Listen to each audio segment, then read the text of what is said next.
Are you looking for an inspiring listen? Something to motivate you? You've come to the right place. Welcome to Women of the Northwest, where we have conversations with ordinary women leading extraordinary lives. Motivating, inspiring, compelling. I just want to say that I love America. I want to thank Americans for being so generous, so kind, opening their hearts and homes to people who come to this country from all the way from Ellis Island to today. Today, my guest, my extraordinary woman guest, is Mitra Vazeen. Welcome, Mitra. Thank you, Jan. So, you did not grow up in the United States? No, I did not. I was born and raised until I was about 16 years old in Iran, Tehran, Iran. I was born in the big capital city of Tehran. But my relationship starts with the United States when I was 13 years old. My uncle was the acting Iranian ambassador in Washington, D.C. And that summer, one summer, my uncle and my family, we met in London, and my father was talking to him and saying how much he wanted me, to improve my English. So my uncle offered that I could go and stay with them for a year and go to a junior high school. Of course, I had nothing to say. I didn't have a vote. Next thing I knew, I was on the plane with a diplomatic visa entering the United States. So we lived in Bethesda, Maryland. My aunt took me to a junior high, they called them in those days. Maybe they still do, but now it's middle schools. And I was enrolled at an 8th grade. I probably knew 10 words in English. It was very difficult. Yeah. So the first day when I went to school, I very clearly, vividly remember this, that one of my teachers was trying to ask me that if Iran has a lot of oil, and I didn't know what oil meant. So I had to come, I asked him to write it so I could come home and ask my cousins, what oil meant. So it was very difficult, but that's where my love affair started with the United States. From the time we went through the drive-through and the freeways and that was 1970. And in 1970, Iran was still a very developing country, still considered third world. But I was lucky to have been born in an affluent family, upper middle class. And so the fact that my parents used to take us, to European trips, it helped me, But so that was my year of 8th grade in around Washington, D.C. Then we would go to Delaware, Rehoboth Beach, and just have fun. I just loved the United States. So I went back to Iran, and by this time my English had improved, and my father was able to enroll me at an international school in Tehran. And I'm sure you are familiar with it.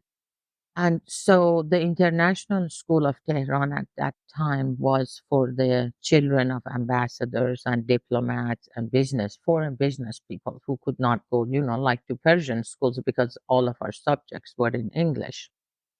And to tell you how life and times have changed is that when I was going to the international school in Tehran, there were a lot of Israeli students and they were our good friends. In those days, Israel had an embassy ambassador in Iran. They had their airline office, El Al, It was just like things were like, I can't relate to what's going on now, but at any rate, so then when I graduated from high school, a revolution was taking over in Iran, and I went to, things were starting to happen. It wasn't a total, overthrown of the Shah's regime. So I went to a private college in Richmond, outside of London, for 2 years and studied political science because my mother and I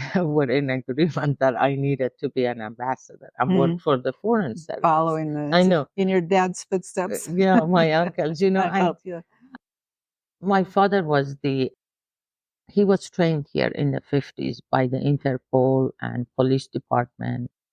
And so his last post was he was the representative of the police department in the parliament of Iran.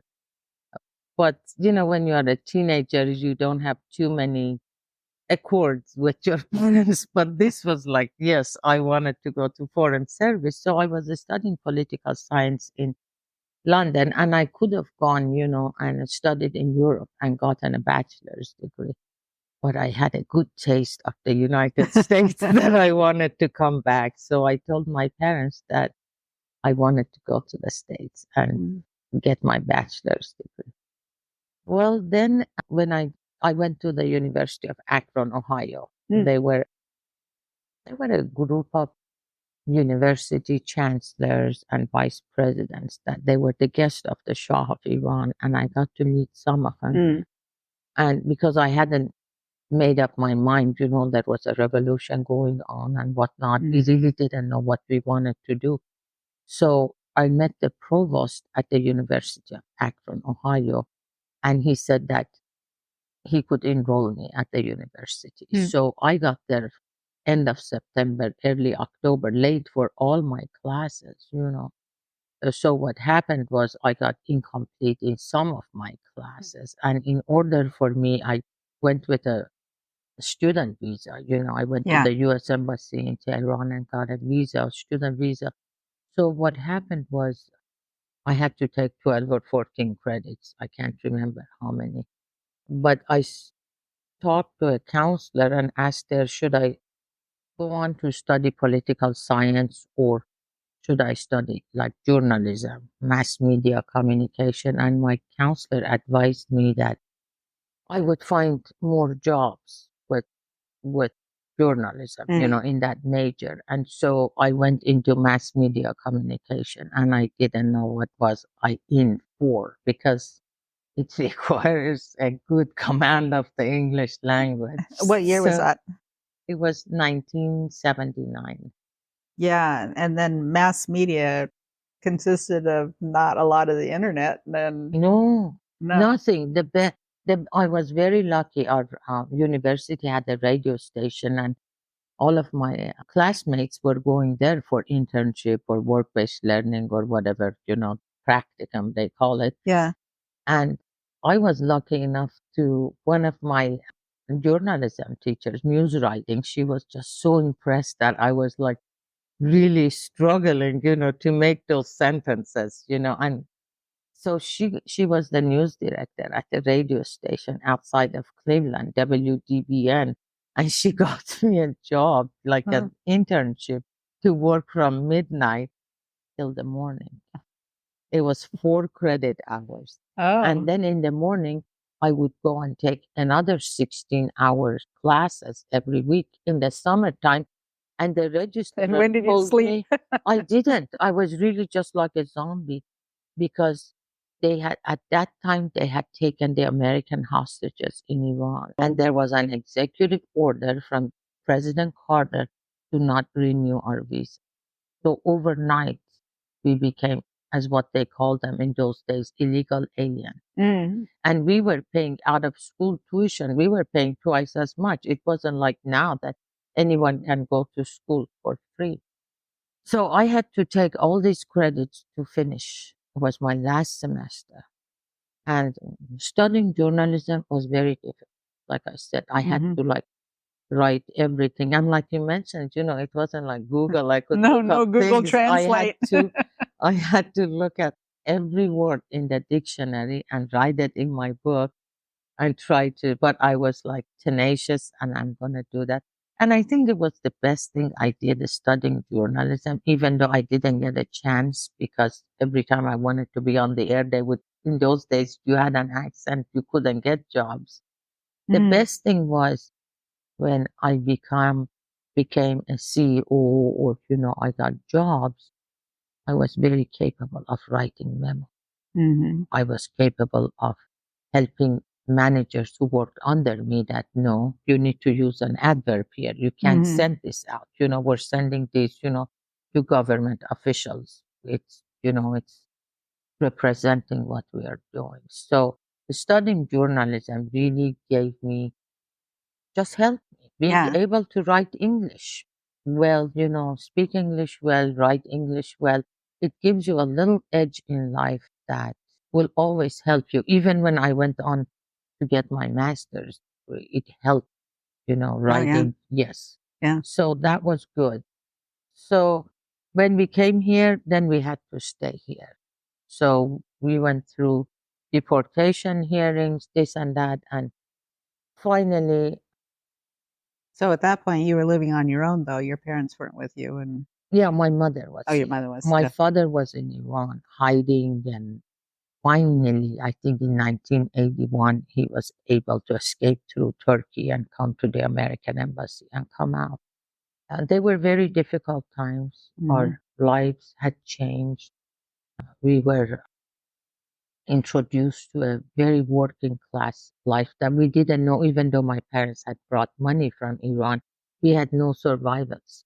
We didn't know like how to how to be a financially conservative or frugality. We didn't know, Right, because you always had. Yeah, I still, I was Yeah. still looking for Christian Dior purses, when I was a student, whereas I Mhm. should have. But at any rate, again, that gave us a lesson about garage sales and estate sales in this country that we didn't know. Yeah. So I'm always proud to say that I'm going to bring you now forward in, let me think, I think it was 1998 that I decided to go back to school at the age of 40 and Mhm. get my master's. My husband and I moved to Astoria in 1992.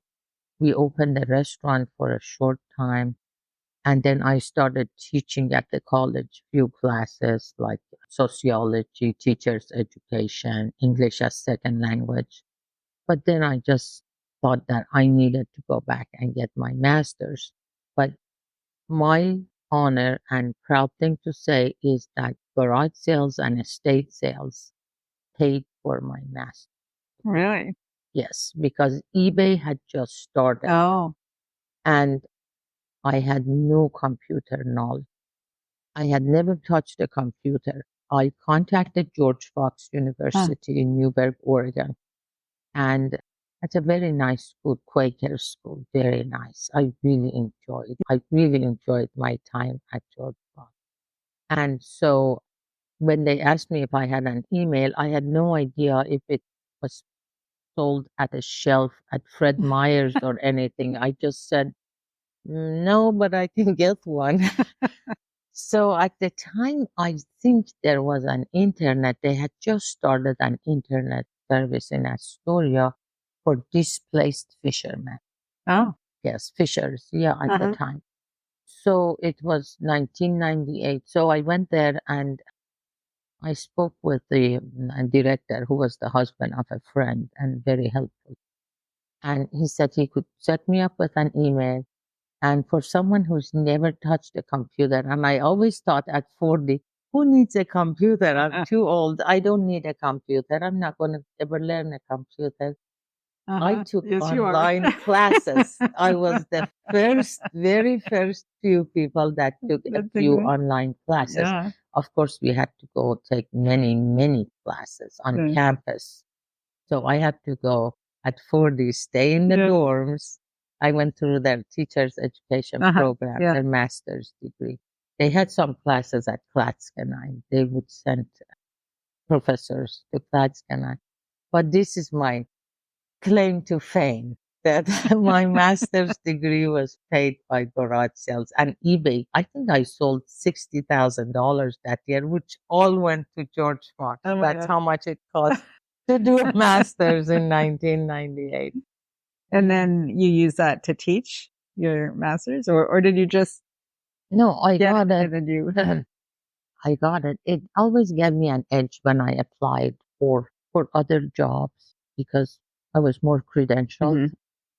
What my masters helped me in a way that the discussions, like I said, the Quaker way of life, just the fact that no argument is ever resolved until all parties come to an accord. Can Yeah. you imagine that? I Yeah. mean, what a Yeah. world it would be. Yes. Yeah. Just being pacifist, just they really, I was very happy that I could see a religion that they were practicing what Mhm. they Mhm. preached, Yeah. and I Yeah. really appreciate it. Yeah. And in those days, I used to smoke cigarettes. I used to have to step away from the From the have my campus. cigarettes because there was Mhm. no alcohol or cigarettes. So that was a really cute experience for me. We lived in Astoria. My husband would drop me Monday mornings and pick me up Friday afternoons. But I really enjoyed my time at George Fox. And I always say I'm a born again American, but I think when I got a degree from George Fox, now I'm also a born again Oregonian. So, Now, what brought you to Astoria? I like to swim. And I had heard the water was so cold on the on the coast here. So every time my husband said, "Do you want to go to the coast?" And I'm like, "Why do you want to go anywhere near the water where it's so Cool. cold and you can't swim?" So one day he said, "Well, let's go." And we came Highway 26, and I always say I have a very unsophisticated response to why I came to Astoria. We came over the bridge from Warrenton to Astoria, and I saw Astoria and I saw the water, and I said, "Can we move here?" And of course, my husband said, "Sure, if you like to live here." So we came here. Yeah, he was Well, from Seattle, so he oh, enjoyed the yeah. water. Yeah. Yeah, Yeah. Yeah. yeah. And So it's beautiful. Yeah. that's what very very simple how, I fell in love with Astoria. It's Yeah. just the beauty of it. And then, of course, when I came to Astoria, I just love the people, and it's like when people say Mayberry, and I'm thinking you weren't even here in 1992 when there were a lot of ant, Aunt Bees are still around, Yeah. It's a nice town. People are darling, but then Americans are good people. But Yeah. especially in the small towns, there is innocence, and I love that innocence. So being someone from another country and then an immigrant, being an immigrant, has that led you or given you empathy or whatever for more other immigrants in the area, just the things that they need to learn or they need to find out or figure out? The empathy is that when people come to this country, they come for betterment of doing their lives for the Mhm. betterment, whether it's for political unrest in their own nation or to reach better economic status or standard. So to me, when America is the only place on the earth that has the dream, the American dream. So when people come to the United States in pursuit of the American dream, they have to learn the language, they have to learn the culture, and they have to learn the American way of life. So, and this is what I used to share with my students. And I'm going to give you an example of what happened yesterday. So the empathy is if you come to America, be an American. In the old days, we had for immigrants the expression, the melting pot. We Mhm. all came to America, we all became very much American. Now, sociologists refer to that concept as it's a salad bar. You have the Vietnamese here, you have the Lebanese here, you have the Chinese here, and it's not as much a melting. Mhm. It is a melting pot. It is a melting pot, but it's a But it's still cold. separate Yes, it communities. is separate. Hmm. Yeah. And my thesis for my master's was English only for America. And I can be politically incorrect about the language, It's beautiful to speak other languages. Just really nice, amazing. But if you want to be anybody in this country, you have to know English. Yeah. And I used to tell my students, if you want to be a dishwasher, why did you come to the States? You know, the sky is just so high that you can be anybody you want. I really believe that in the United States, to some extent, you can do a lot. Yeah. You can't be anybody you want because if you don't have the money or the connection or whatever it takes, but it's the land of opportunity. And even in 2024, it still remains the best land of opportunity. And that's why we see a lot of people want to come to this country. But no, I don't have empathy for people to come to this country and use our resources and live like they lived in their own country. I believe that they need to learn English because you see accidents that they can't read one way. There are catastrophes. I mean, it really is catastrophe. And you know, they're painting here and they're very nice Latino people. And they said, I asked them, they're Latinos, and some of them are Mexicans. Nice, good working, good work ethic. And their supervisor speaks English very well, and I took liberties yesterday and I went up to him and I asked him, are these young men, where are they from? And he said, Mexico. And I said, you know, they need to learn to speak English. They absolutely don't know any English. And what it becomes a survival skill. I think it's a disservice when we tell people, okay, you don't need to speak English. Yeah. It's a disservice. You want them to stay. You want to get the upper hand, you know? And so he thanked me. I said, and I'm really saying that as a teacher, as a mother, they need to speak English. And, you know, because we have a tendency, even when to think of him as second class citizen, because I have experience. Sometimes when I start speaking, people underestimate me because I have an accent. The sad part is anyone who has an accent, I think they speak another language fluently. They know another language that I don't know. Right. Instead of cherishing that and celebrating that, we tend to think, oh, they're not as smart. Do you know what that Right. is? Right. Now imagine when someone doesn't speak it. Yeah. You know, I don't want to use any examples that may be not appropriate, but we need Right. to be able to communicate with human beings and especially that English is not the global language. English is the language of, you know, planet Earth. We need Yeah. we need to speak. So that's the answer to your question. When Iran. Iran. Iran. Yeah, Iran I is would like say. I jogged, but really Iran. It's pronounced Iran. Iran. Thank you. Yes, Thank you sure. for my corrections. Yes. Oh, that's okay. Is there not the ability to become what you want, you know, in the way that we can in America? Of course not. Of course. I don't even think even in Western European countries you can be what you want, let alone in the Middle East or Africa or South America. You know, you go to places and So whatever you're born into, that's what you are. yeah, you know, there Yeah. is not a caste system like it is in India, you know, but because of economic disadvantages, people are not able, you know, to realize their dreams or their needs. Even going to college is not like here, you know. And one of the reasons that I work for Job Corps was because in my heart, I think it's patriotic because it's service to the country.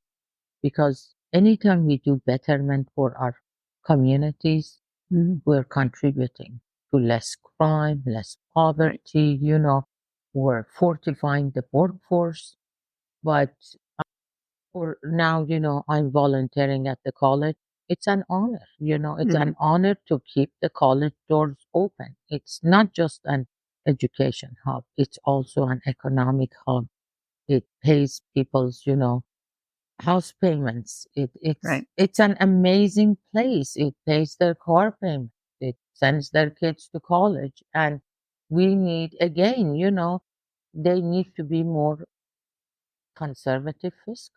We really do need to look at the college like, are we going to do this if we had to write a check? Were we going to run the college as if it were our own company? Right. So Yeah. that's the way it Yeah. is. Because when I first came to Astoria, my first job was at the college. I couldn't find any place else to work or anything. So I started teaching part-time at the college, Yeah. and I loved that the pay was good, it Yeah. was something good. Yeah. Yeah. Yeah. Well, and education does raise the level of, your community, in all kinds of ways. Couldn't agree with you more. Yeah. Absolutely. Yeah. Mm. Yes, education is good. It is. Was there anything else you would like to share? I just want to say that I love America. I want to thank Americans for being so generous, so kind, opening their hearts and homes to people who come to this country from all the way from Ellis Island to today. And I just hope that we have a better immigration system where people come here with dignity, that they don't have to jump over the fences, that there is law and order, and nothing, just like you and Ed. Beautiful people. And thank you very much. It's been a beautiful journey. Well, this has been a pleasure. Thank you, Mitra. My pleasure, Jan. Thank you very much.